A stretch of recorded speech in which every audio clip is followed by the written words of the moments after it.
कुछ भी कहो। अभी हम रास्ते में जब आ रहे थे, क्या अद्भुत भाव है। अच्छा, बूढ़ों का तो छोड़ो, पहले के जमाने में लोग कहते थे भाई बुढ़ापों की भक्ति है, बूढ़े आदमी काम के ना धाम के, माला लिए हो करो राम राम है? लेकिन बाहरी भारतीय संस्कृति, बाहर हमारे भारत के सद्ग्रंथ है, ये खुशबू और खूबसूरती हमारे भारतीय परंपरा की है कि हमारे भारतीय परंपरा के नवयुवक यौवन संपन्न बालक जब मस्तक पर तिलक लगाकर मुख से राम बोलते हैं तो मानव भारत की संस्कृति खिल उठती है।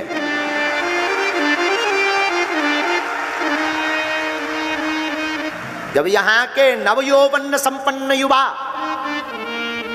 जिनके मुख पर तेज, जिनकी वाणी में ओज, जिनके विचारों में सामंजस्य, जिनकी चेतना भारत को विश्व गुरु बनाने की, ऐसे भारत के युवा जब मस्तक पर तिलक, हाथ में राम नाम का ध्वज और मुख पर माता पिता गुरु गोविंद का स्मरण करके जब वो जय घोष बड़े भाव पूर्वक बोलते, हमें लगने लगता मानो साक्षात ठाकुर वृंदावन विहारी ब्रजचंद मोहन अपने धाम को छोड़कर खिंचे हुए उस स्थल पर नाचते हुए चले आते हैं।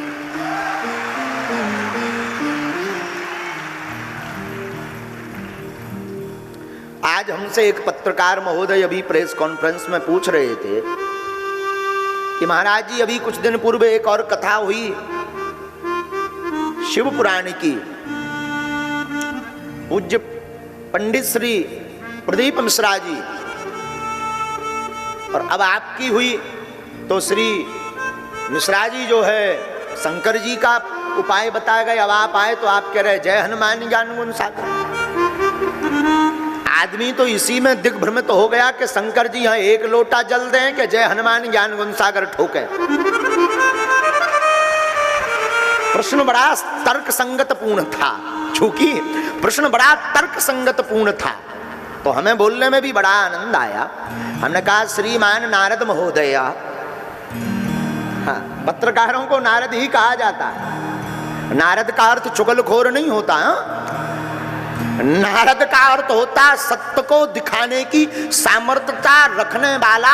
नारद का अर्थ होता नारद, जिसकी वाणी कभी रद ना हो वो नारद, जिसकी वाणी रद ना हो वो नारद। तो हमने कहा पत्रकार महोदय, महोदया नहीं थी महोदय थे, पहली बार में हम महोदया बोल गए, महोदया में गड़बड़ हो जाता है, पुरुष लिंग से स्त्रीलिंग प्रकट हो जाता है, तो महोदय थे। हमने कहा पत्रकार महोदय, वैसे तो एक दृष्टि से शंकर सुवन केसरी नंदन तेज प्रताप महा, शंकर जी ही 11वें रुद्र अवतार, अरे 11वें नहीं 11 रुद्र अवतारों का निचोड़ श्री हनुमान जी बनकर के प्रकट भये हैं। तो चाहे शंकर जी को भजो या श्री हनुमान जी को, दोनों एक हैं। पर उन्होंने कहा महाराज जी, फिर सनातन में इतनी ज्यादा कोई शंकर जी की पूजा करवा रहा, तो मैं यहाँ और विदेशन में भी अंग्रेजन की ठटरी बार के जय हनुमान ज्ञान गुण सागर करवा रहे हो। कोई माता की पराम्बा जगदम्बा मात भवानी मातेश्वरी त्रिपुर सुंदरी भुवनेश्वरी माँ की पूजा बता रहा, तो कोई भगवान विष्णु की पूजा बता रहा, तो कोई भगवान रामचंद्र की पूजा बता रहा, तो ब्रजवासी वृंदावन वाले जितने भी हैं ब्रजभाव में परिपूर्ण, वो भगवान श्री नंदनंदन ठाकुर जी को तो ध्याते हैं, पर ठाकुर जी से ज्यादा ब्रजेश्वरी श्री वृषभानु दुलारी हमारी श्री राधा रानी जी की पूजा बताते हैं। तो कई बार मन मस्तिष्क में गड़बड़ हो जाता है कि किसकी पूजा करें। हमने उनको कहा कि देखो श्रीमान, यही तो सनातन की खूबसूरती है। बोले क्या? हमने कहा अन्य धर्मों में सर्वोत्तम सर्वश्रेष्ठ धर्म सनातन धर्म इसीलिए है कि और धर्मों वालों लोगों के पास तो एक ही देवता है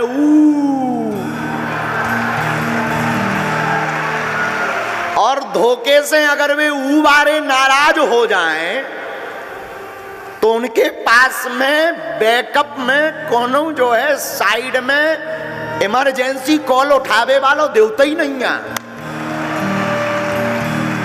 और हमारे सनातन धर्म की इसीलिए खूबसूरती है कि अगर तुम शंकर जी की पूजा में बहुत अनचड़ हो रही, तुम्हें दिक्कत हो रही कि तुम्हारे लेवल के अक्खड़ फक्कड़ हैं नैया, तो तुम जय हनुमान ज्ञान गुण सागर करो, उनमें भी मन नहीं भर रहा तो ओम जय अम्बे गौरी मैया जय श्यामा गौरी, उसमें भी काम नहीं चल रहा तो वृंदावन बिहारी लाल की जय, उनसे भी तुम्हारी सेटिंग नहीं बन पा रही, बांसुरी बजावे वाले से तब भी कोनो दिक्कत नहीं है, धनुष बाण वाले श्री रामचंद्र कृपालु भजमन हरण भव वै दारुणम नभ कंज लोचन कंज मुख कर कंज पद कंजारुणम कंदर्प अग्नित अमट छवनौ नील नीरज सुंदरम, इनकी स्तुति करो, इन्हें ध्याओ, इनसे भी सेटिंग नहीं बन पा रही, कोई गड़बड़ नहीं, कोई दिक्कत नहीं, इनसे भी तुम साइड कर लो, किनारा कर लो।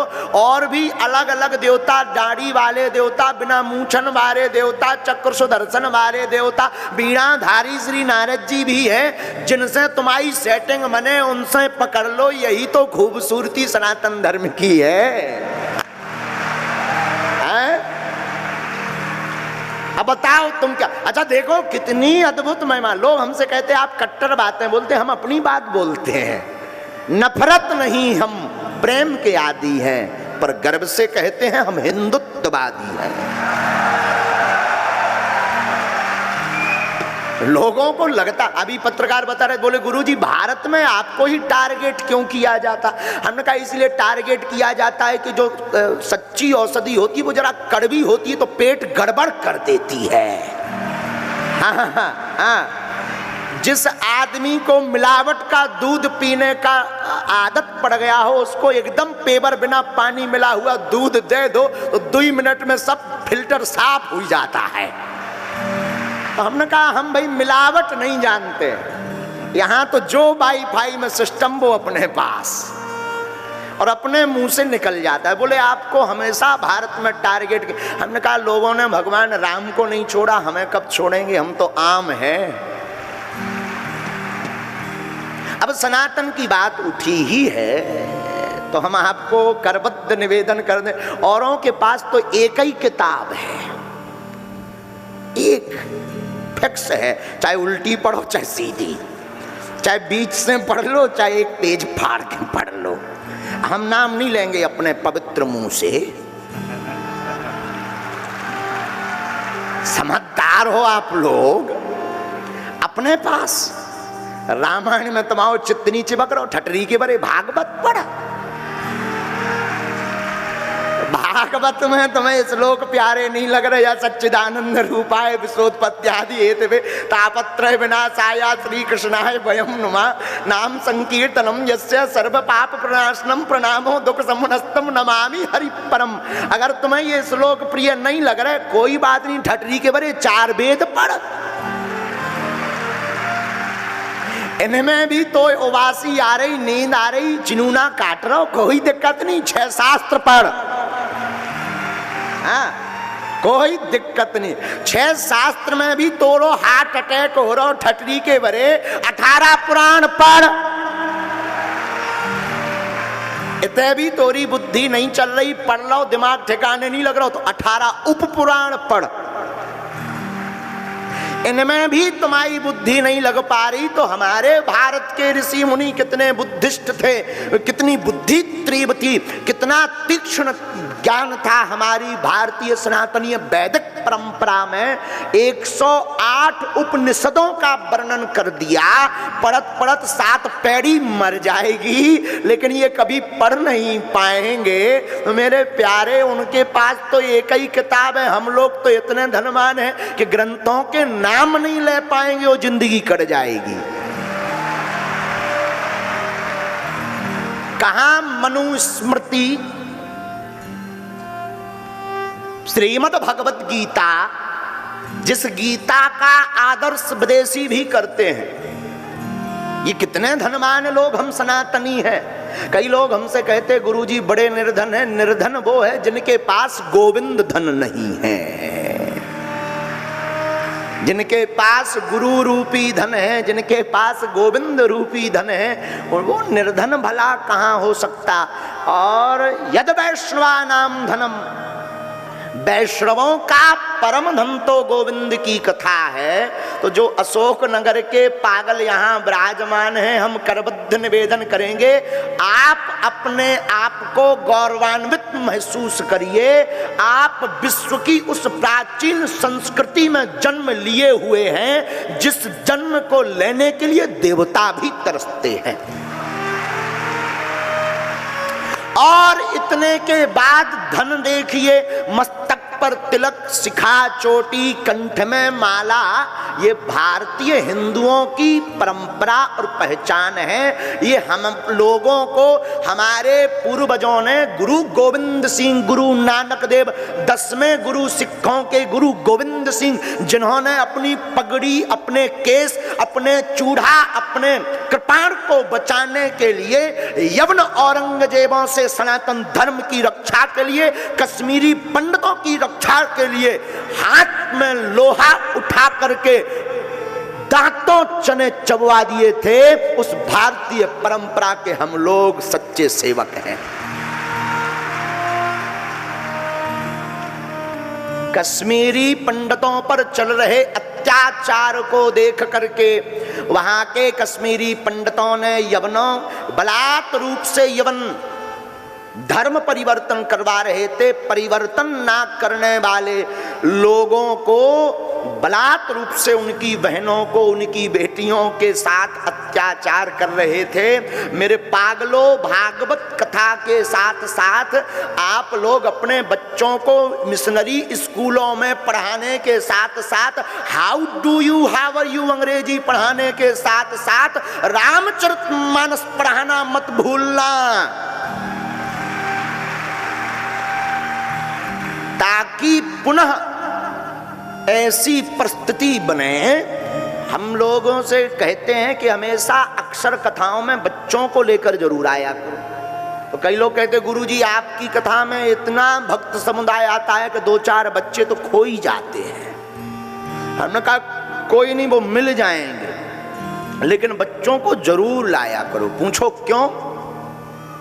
बच्चों को आप गुरु गोविंद सिंह, गुरु नानक देव, स्वामी विवेकानंद, महारानी लक्ष्मीबाई, भारत नहीं विश्व के आदर्श परम चरित्रवान मर्यादा पुरुषोत्तम भगवान श्री राम जी, लीला पुरुषोत्तम नंद नंदन भगवान कृष्णचंद्र जी, इनकी कथाओं को जब आप अपने बच्चों को पढ़ाओगे, सुनाओगे, इन आदर्शों पर चलवाओगे, तो आपका बच्चा IPS, IAS, इंजीनियर, वकील, डॉक्टर तो बनेगा, साथ में एक मानवता का और सनातन धर्म का सच्चा पुजारी भी बनेगा। हम ये नहीं कहते कि तुम अपने बच्चे को बाबा बनाओ, ना ना ना। हम ये कहते हैं कि जब 25 तारीख आती है तो तुम उनको सांता क्लॉज के पास गिफ्ट लेने के लिए जिस प्रकार भेज देते हो, ठटरी के बरे हरो न कटा हरो, आज की यात्रा हम भगवान श्री कृष्णचंद्र जी के पाद कमलों को प्रणाम करते हुए जिंदगी में लक्ष्य हमेशा बड़ा चुनो। युवाओं के लिए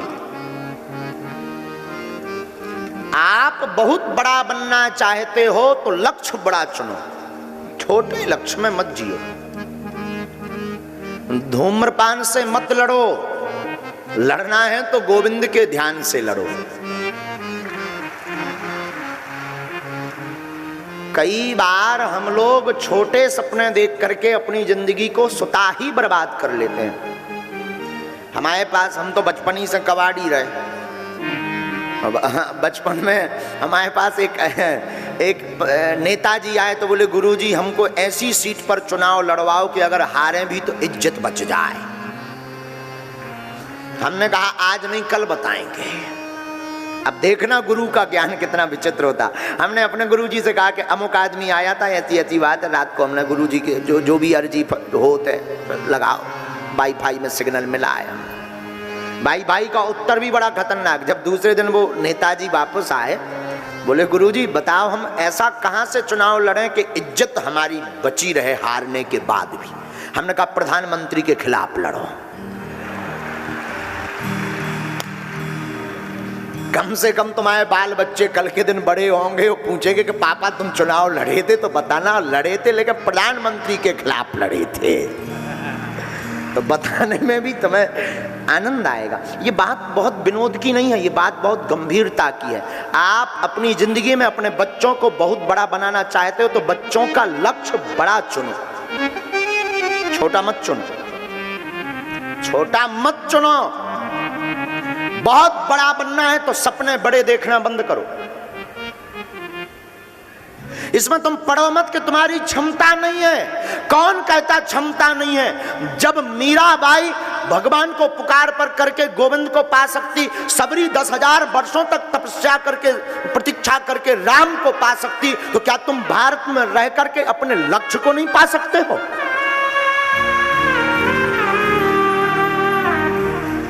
यहाँ के खबर नहीं अमीर आदमी हैं कि नहीं,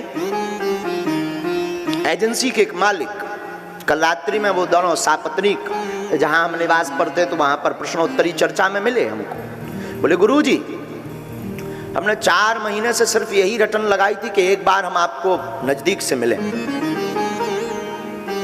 रोज यही सन्यासी बाबा से प्रार्थना करते थे कि हमें और तो कुछ पता नहीं, पहुंच पाना हमारा मुश्किल है। और उन्होंने बताया भी कि हमने कलेक्टर से लेकर के सबका सपोर्ट लगाया, मिल नहीं पाए। हमने कहा माफ करना, सपोर्ट के चक्कर में तो हम बिल्कुल मिलते ही नहीं है। कोई अगर तुम सपोर्ट किसी की भी लगा लो फिर तो हम बिल्कुल भी नहीं मिलते, लेकिन आप मिले हैं ये शुभकामना। और हमें उनकी एक बात बहुत हृदय में चोट कर गई। उनके पति का कहना था कि महाराज जी हमें विश्वास था कि एक दिन ऐसा होगा कि आपकी गाड़ी हमारे घर के नीचे होगी। इसका मतलब वहां होगी। और साधु सच बोले, हमने उनको तो कुछ नहीं बोला, पर हृदय हमारा इतना गदगद हो गया कि व्यक्ति के अंदर अगर जुनून हो ना, व्यक्ति के अंदर अगर लक्ष्य को पाने का संकल्प हो ना, व्यक्ति दृढ़ संकल्पित हो, भटके भरना। हम तो धीरेन्द्र कृष्ण है, वो गोविंद भी दौड़ा दौड़ा चला आएगा। हम तो मानव हैं, वो ईश्वर भी दौड़ा दौड़ा चला आएगा।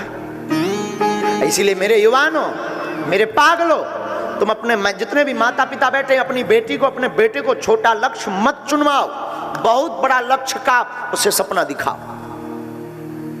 वहां नहीं पहुंचेगा, 19 नंबर पर पहुंचेगा। 10 नंबर का सपना देखने से अच्छा है 20 का देखो। और जब तक पा ना जाओ तब तक भटको मत। हमारी जिंदगी का एक खुद का बाकिया है। गांव में हम जब अभी भी गांव में ही रहते हैं। पुराना मकान जहां हमारा था, छोटी सी झोपड़ी, हम माँ पिता, हमारी बहन और हमारा भाई, 5 लोग उसी घर में रहते थे। उस जमाने में टीवी का उतना प्रचलन नहीं था। पड़ोस के घर में एक सज्जन टीवी लेकर के आए, वो भी ब्लैक एंड व्हाइट, आज भी हमें याद है। पूरा मोहल्ला, पहले तो टीवी प्रायः कम होती थी, सब देखने जाते थे, तो हम भी जाते थे रोज टीवी देखने। हम भी सबके बीच में जाकर बैठते थे। नया नया शौक, बचपना तो था ही। अवस्था रही होगी यही कोई 8-10 साल की, कोई बड़ी अवस्था नहीं। ध्यान से सुनना। एक बार उन महोदय को पता नहीं, हमारा समय चक्कर खराब था इसलिए हो सकता, उन महोदय ने किसी बात पर रुष्ट होकर के हमसे तो डायरेक्ट नहीं कहा, और बगल में बैठी अपनी मां से कहा कि ये रोज रोज आ जाते हैं देखने के लिए, बंद करो टीवी। और टीवी उन्होंने बंद कर दी। हम खड़े भये। हमारा समय विचित्र था उस वक्त। बचपन से ही भावनाएं हनुमान जी के प्रति खूब दृढ़ थी, तो याद आ गई हमें वो बात कि बन जाते हैं लाखों रिश्ते जब पैसा पास होता है, टूट जाता वो रिश्ता गरीबी में जो सबसे खास होता है। हमने उनको कुछ बोला नहीं, हमने ये भी नहीं कहा कि हम चले जा रहे, ये भी नहीं बोला कि हमारे कारण आपने टीवी क्यों बंद कर दी, हमने ये भी नहीं बोला कि हम आज से नहीं आएंगे, बहुत हो गया, नहीं। मुस्कुरा कर, अच्छा जी सीताराम। उन्होंने सीताराम भी नहीं बोला, हमने तो बोला। वापिस सामने ही घर था हमारा, वापिस आके हम बैठ गए। रात का समय वही 10-11, माँ लेटी थी। माँ ने पूछा क्या हुआ, हमने कहा माँ कुछ नहीं, लाइट चली गई। घर में उस वक्त हमारे डिब्बी से काम चलता था। बापू भी, पिताजी भी हमारे वहीं बैठे हुए थे, आंखों में आंसू। वो बात बार बार दिमाग में टच कर रही थी। रोज रोज देखने आ जाते हैं, रोज रोज देखने आ जाते हैं, रोज रोज देखने। एकांत कोने में वहां एक मैदान सा था, कोई क्योंकि हमारा जो पुराना मकान था ना वो गांव के एकदम लास्ट में, आप गए ना, एकदम लास्ट में। तो एकांत में हम जाकर के बैठे, खूब आंसू पहुंचे, लगभग 1.5 घंटे तक। खबर से सुनना, हो सके तो तुम अपनी जिंदगी में इस बात को उतारना। हमने तो भोगा है, ईश्वर करे तुम्हें कभी नहीं भोगना पड़े।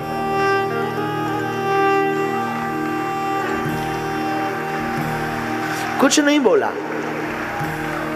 मौन होकर के हमने प्रण लिया कि अब अपनी जिंदगी में हम टीवी तब देखेंगे जब अपने बाप की होगी, नहीं तो लौट कर देखेंगे बस। फिर क्या, जिंदगी में जुनून सवार हुआ कि उस वक्त हमारे अंदर जुनून सवार हुआ कि अब तो टीवी होगी तो खुद की होगी, तभी देखेंगे। और पुरोहित कर्म तो करते ही थे, कर्म कांड करते थे हम बचपन में भी। तो सत्यनारायण बाँचने किसी के घर जाएं, कोई अमीर आदमी, गुरुजी महाराज जी यहाँ बैठो, तब तक आप इंतजार करो, तब तक तैयारी हो रही, और उसके कमरे में टीवी लगी हो ना, तो हम कहते थे हम यहाँ नहीं बैठेंगे, धूप में बैठेंगे, क्योंकि टीवी तो तभी देखेंगे जब अपनी खुद की होगी।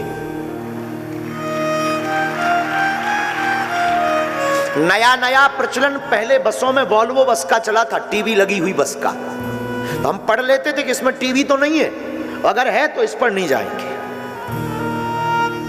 और अगर धोखे से बैठ भी गए, हमें याद है कोई वाकया, कोई बहुत रात के समय कोई वाहन मिल नहीं रहा था, तो एक बस मिली जिसमें टीवी ही थी। किस्मत भी कई बार बहुत तेज धक्का मारती है, टीवी थी। पूरी यात्रा में सब जो यात्री थे वो टीवी में मस्त थे, गुल थे। पहले मोबाइल का तो इतना जमाना नहीं था कि उसमें व्यक्ति मस्त रहे, तो सब मस्त थे, लेकिन हमारी नजर नीचे ही रही, क्योंकि प्रण था जब तक बाप की नहीं हो जाएगी तब तक नहीं देखेंगे। तो श्रीमान आप सुनकर के आश्चर्यचकित होंगे, विदिन हमने 1.5 वर्ष में, आज भी हमें याद है, 3800 रुपए की मैक्स टीवी खरीदी, ब्लैक एंड व्हाइट। 3800 रुपए की मैक्स टीवी, वो भी ब्लैक एंड व्हाइट खरीदी, ला करके घर पर रखी, चालू की। मोहल्ला वाले, गांव आस पड़ोस के लोग बहुत हम पर हंसे, कितना मूर्ख आदमी है, कितना पागल आदमी है, घर पर इसके खाने को नहीं है, भिक्षा मांगकर जीवन जीता है। ठाठ तो देखो, राजाओं जैसे हैं, टीवी ले चला है, टीवी देखेगा, नवाब बनेगा।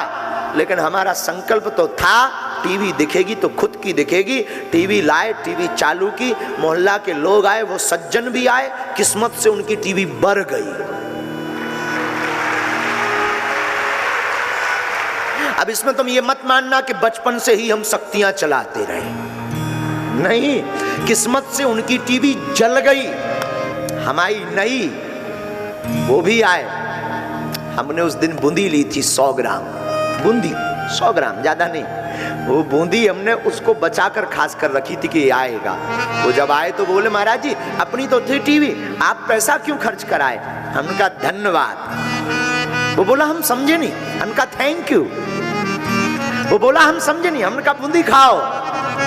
वो बोला हम समझे नहीं, हमने कहा ये तुम्हारी ही कृपा है, वरना ये हम ले नहीं पाते प्यारे।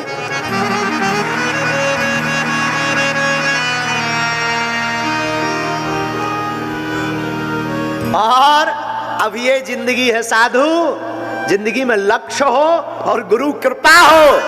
तो उसने टीवी के लिए भगाया था, टीवी भी खरीदी, और साधु आज टीवी पर भी आ रहे हैं।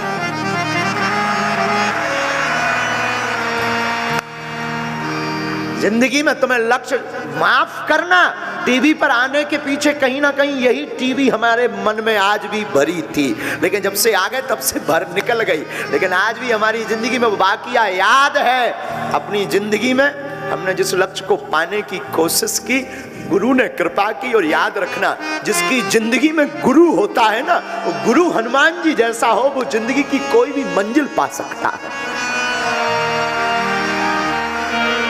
कोई भी मंजिल। इसलिए मेरे पागलो, तुम घबराना मत। अशोक नगर के युवाओं से कहेंगे, तुमने आईएएस, आईपीएस, सिविल सर्विसेज या बहुत बड़ा सनातन धर्म का संरक्षक बनने का सपना देखा है तो मत टूटना, मत डिगना, मत बहकना। उठो, जागो, करो मेहनत। हनुमान जी के चरण पकड़ के एक दिन ऐसा आएगा, कामयाबी शोर मचाएगी। हमारी जिंदगी में तो हुआ। और बुरा मत मानना, हमने कोई शक्ति का उपयोग नहीं किया उस वक्त बचपन में, जबकि ये घटना बता रहे हैं। शक्तियां तो हमें 12 वर्ष की अवस्था में मिली। जब हमारी आयु 12 वर्ष, तब हमें हनुमान जी का आभास हुआ, तब हमने फिर अज्ञातवास की साधना की, तब हमने फिर हवन किया, तब हमने गुरुजी के चरण दबाए। गुरुजी मतलब हमारे ये दादा गुरुजी, गुरुजी मतलब दादा गुरुजी, दादा गुरुजी मतलब पिताजी के पिताजी, जो बागेश्वर धाम के प्रथम पुजारी भये, जिन्होंने 2 बार हनुमान जी के साक्षात दर्शन किए। ये होती है गुरु कृपा, ये होती है गुरु की मेहरबानी, ये होती है गुरु का चमत्कार। कितना भी दीनहीन हो, कैसा भी बिछड़ा और पिछड़ा हो, जिसका गुरु बलवान होता है ना, जिसकी गुरु के प्रति और गुरु का शिष्य के प्रति अटूट कृपा हो जाती ना भैया, वो व्यक्ति, वो इंसान रंक से राजा बनते देर नहीं लगती है।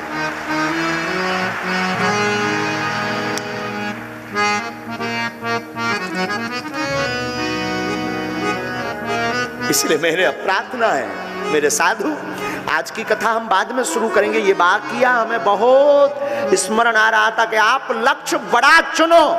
तुम लड़ किससे रहे? धूम्रपान से, नशा से, मोबाइल से। बहुत से युवा हम ये कर नहीं पाएंगे। बहुत से लोग कहते हैं गुरुजी हमसे नहीं हो पाएगा। बहुत से कथावाचक हमको मिलते हैं, महाराज जी आप कर लेते हो, आप विरोध झेल लेते हो, हम नहीं झेल पाएंगे। अरे मेरे पागल, क्या उल्टी बात करता। सनातन के लिए अपनी बात बोलना कट्टरपन अगर है तो है, क्या डरना। बार बार मरना नहीं है, एक बार बचना नहीं है। और याद रखना मेरे पागल, शायद तुम्हें हमारी बात कभी याद आए तो ये कथा तुम रोज, आज की कथा, आज का वीडियो बार बार सुनना। अगर तुम्हें कभी याद आए तो बागेश्वर धाम चैनल पर ऐसे बार बार सुनना। हो सके तो मेरे पागल कुछ काम ऐसा करके जाना, तुलसी जब तू आया जगत में, जग हंसा तू रोए, और कुछ करनी ऐसी कर चलो, तू हंसे जग रोए।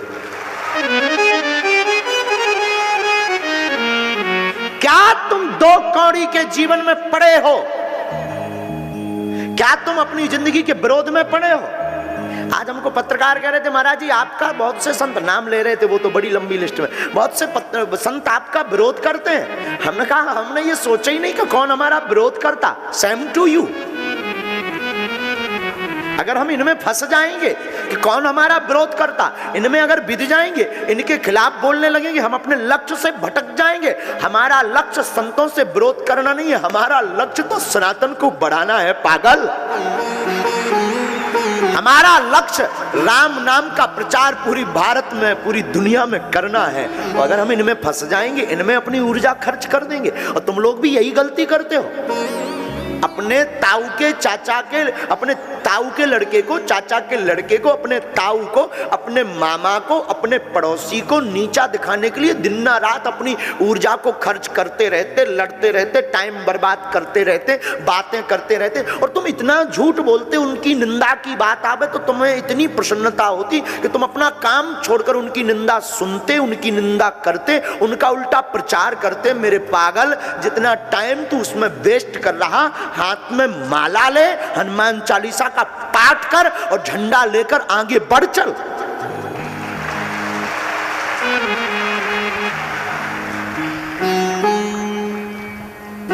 इतनी ऊर्जा तू दूसरे को नीचा दिखा।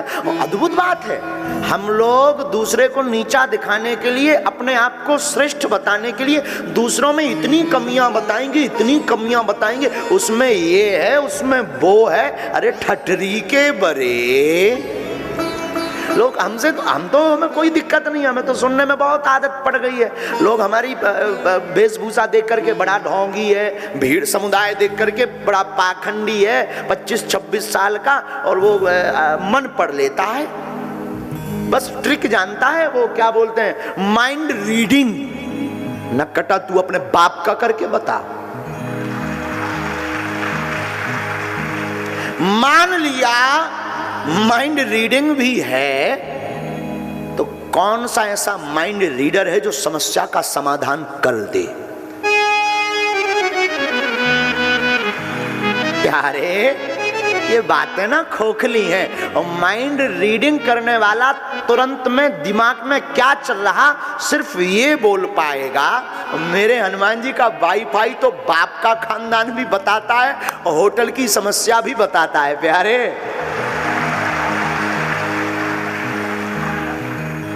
तो कुछ ना कुछ तो, अब वो कुछ ना कुछ और कुछ नहीं, आज बोलना था हमें, तो बोला इसलिए कि मेरे पागल वो कुछ नहीं, कलयुग में हनुमान जी की कृपा थी, है, उसका प्रत्यक्ष चमत्कार बागेश्वर धाम में है। और हम आप तो भारतीय लोग हैं, भारत में तो लोग कहते हैं गुरुजी भारत में तो कुछ भी प्रस्तुत कर दो, अंधविश्वासी लोग उसको स्वीकार कर लेते हैं। और एक पत्रकार तो विचित्र छापे हुए था, एक पत्रकार कह रहा था देखो एक 25-26 साल के युवा ने लाखों लोगों को पागल बना रखा, नक कटा, तेरा बाप पागल बन जाए तब जानू। बेफिजूली की बातें बोलते हैं, पागल बना रखा, पागल कर रखा, तू कर। अरे प्यारे, जो कथा में आते हैं, जो दरबार में आते हैं, उनसे पूछो, पर्चा भले ही नहीं बनता पर वो क्या क्या लेकर जाते हैं। जो आ रहे उनसे पूछो, कितनों के घर नहीं बच गए, उनसे पूछो कितनों ने मदिरा नहीं त्याग दी, उनसे पूछो कितनों के घर में खुशियां नहीं आने लगी, उनसे पूछो जिनके बच्चे बाप को बाप नहीं कहते थे आज वो पिताजी कह रहे, उनसे पूछो बागेश्वर धाम के जुड़े हुए लोगों से, जिन हम मानते हैं कि हम उनको मिले नहीं, हम ये भी मानते हैं कि पर्चा नहीं बना। और ये बुरा मत मानना मेरे पागलो, तुम हमसे जुड़ना तो पर्चा के चक्कर में मत जुड़ना, हमसे जुड़ना तुम मिलने के मतलब से मत जुड़ना। तुम्हें सनातन का सच्चा पागल बनना हो तब जुड़ना। हम गारंटी देते हैं पर्चा बने या ना बने, व्यासपीठ की शपथ खा करके कहते हैं जिंदगी में कभी पीछे मुड़कर नहीं देखोगे।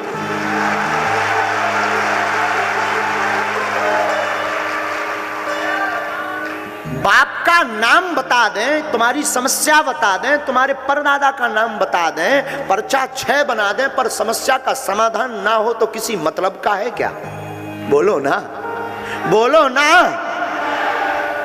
हम हमेशा जब भी बालाजी के चरणों में बैठते या हमारे पास जो भी चूरन चटनी है, चूरन चटनी मतलब जो भी बालाजी की कृपा है, जो भी दादा गुरु जी की कृपा है, हम एक ही प्रार्थना करते, हे बालाजी, हे सन्यासी बाबा, हे दादा गुरुजी, हम किसी का नाम बता पाएं या ना बता पाएं, किसी के प्रश्न बता पाएं या ना बता पाएं, किसी को मिल पाएं या ना मिल पाएं, पर जो दरबार में आए हम तो उसे डायरेक्ट देख नहीं पाते, उसको मिल नहीं पाते। तुम्हारे पास तो अनंत सेना है, वो जो इच्छा लेकर आए वो पूरी हो जाए, उससे बड़ा कोई चमत्कार नहीं है। और हमने अपनी आंखों से देखा, यहाँ जितने भी अशोकनगर के लाखों लोग बैठे हैं, हमने अपनी आंखों से देखा मेरे पागल, लाखों लोग ऐसे हैं जो 2-2 साल नहीं, 8-8 साल से, 3-3 साल से नहीं मिल पाए, पर आज तक उनकी जिंदगी में कोई काम रुका नहीं। ये आज का समुदाय देख लीजिएगा मेरे पास साधुओं, अपनी जिंदगी में लक्ष्य बड़ा चुनो। क्या बड़ा चुनो? बोलो ना। आज के बाद कौन कौन पीछे मुड़कर नहीं देखेगा? बालाजी से नाता जोड़ लिया, बाकी सब तुझ पर छोड़ दिया।